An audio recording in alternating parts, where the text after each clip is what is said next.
We've all seen the headlines about how Amazon is going to do away with 600,000 jobs and replace them with robotics. And the first thing you think is, what the hell?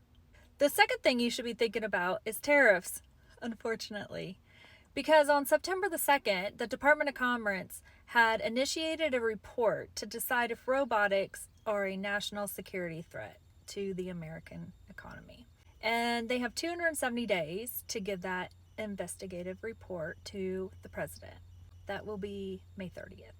And if they decide that it is, then it will move under Section 232, and they can put whatever tariff amount on there that they want.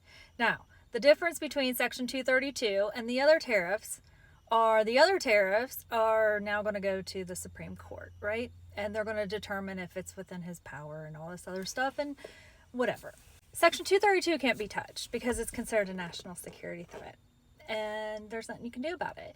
If it is determined that outside sources are a threat to the economy of the American people, especially if we're going to have 600,000 people are able to be replaced, we want to make sure that we're making it here in America.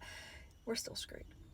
Because if you Google robotics and you Google all the stuff and all the companies that make it here in the United States, you're going to see so many. But you're not going to see is that the base of those, the people that supply to those companies. Yeah, that's the company that I've been talking about. That's my company and the other companies that are like us, that they don't make what we are providing for these machines.